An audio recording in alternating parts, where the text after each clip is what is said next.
Let's talk about some of the deepest wound I have, and that is related to the most dangerous kind of narcissist. They are the female covert narcissists. It's so much easier to identify one if you are dating them, but it sometimes takes years for you to realize that one of you so-called best female friend is actually a female covert narcissist. They are so dangerous because you have a soft spot in your heart for them, and you open your energetic field widely to them. That is why their energetic psychic attacks became so effective.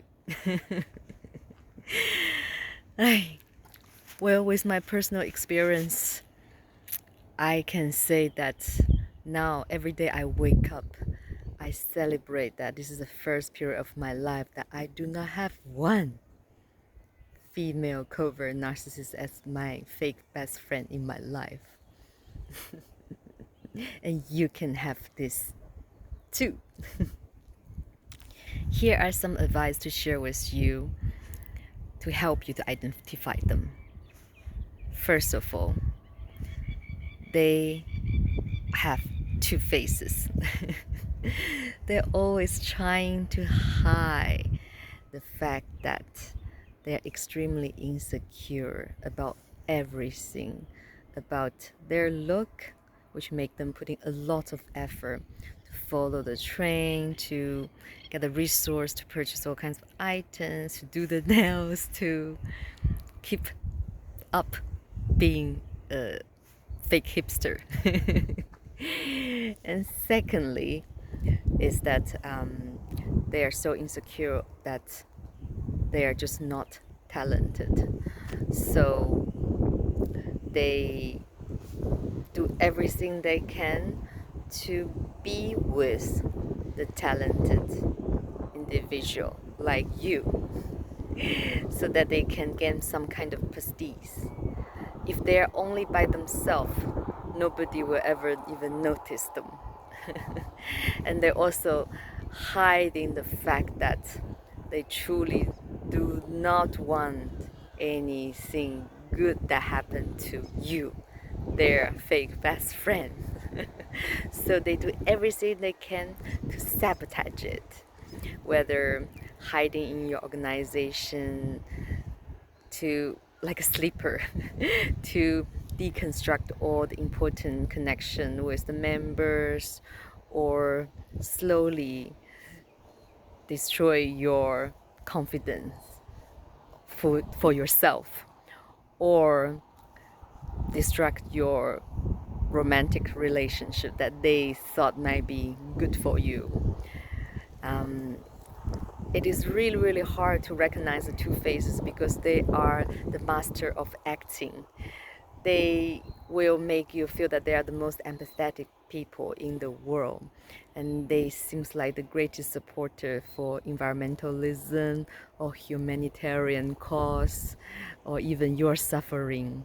And they know everything about narcissists, and they spend hours complaining to you about their narcissist parents, narcissist partner, or narcissist friends.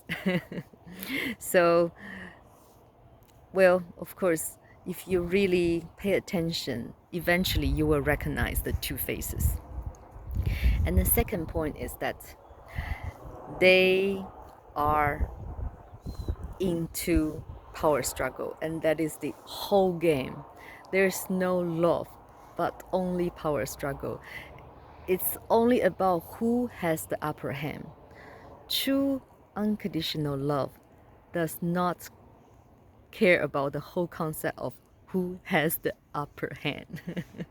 And they are extremely into the petty fight, this backhanded treatment, and they are gossiping, speak badly about everyone all the time.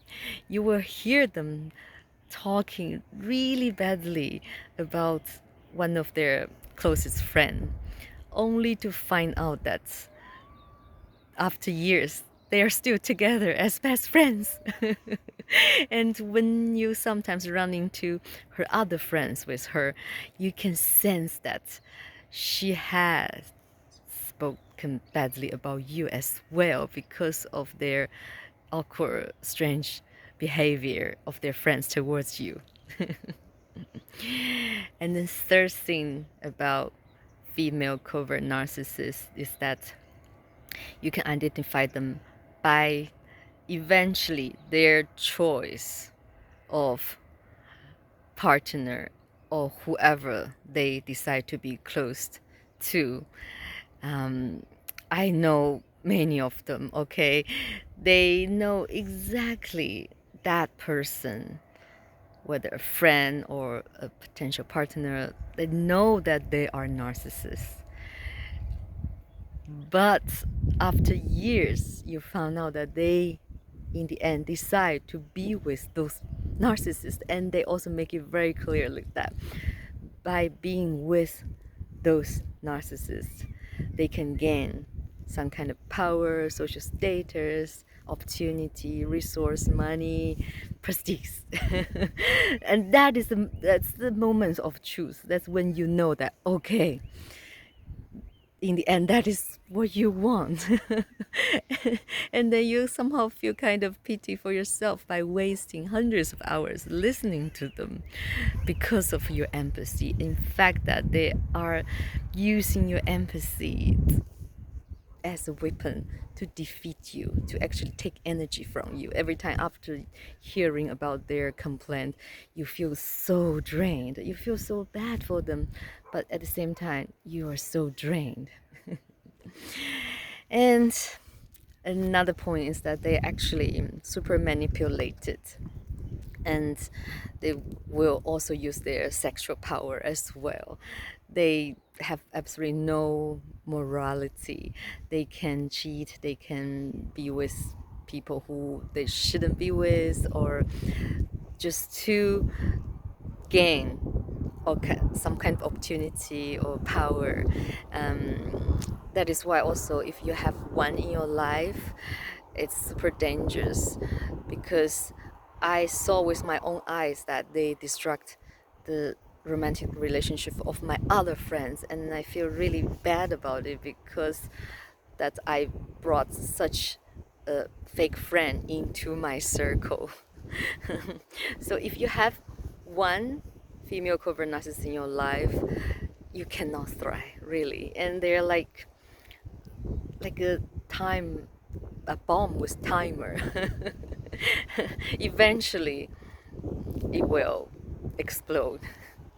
So I also know many guys that they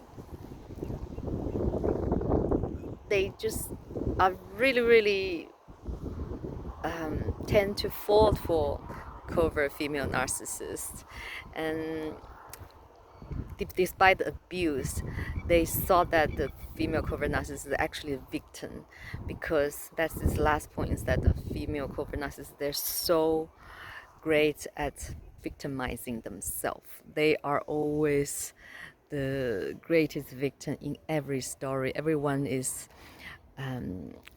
failing them, everyone treat them badly, and they suffer so much, and they cannot be wrong. If you wanted to have a heart-to-heart with them, to confront some kind of behavior with them, they will not admit it. They will actually turn everything around because of their suffering. So okay, the last thing is that if you're like me, who has been suffering from the abuse of female covert narcissists, as whether best female friend or partner or some close acquaintance, you have to really look deep into your connection with your parents. It's very likely that one of your parents, who you thought was codependent, was actually the person who's pulling the string behind the veil. That's actually a covert female narcissist. Wish you much healing, because you can also be like me, to have no one fake best female friend in your life, to live freely. And that's when you can see what unconditional love truly looks like and how it feels.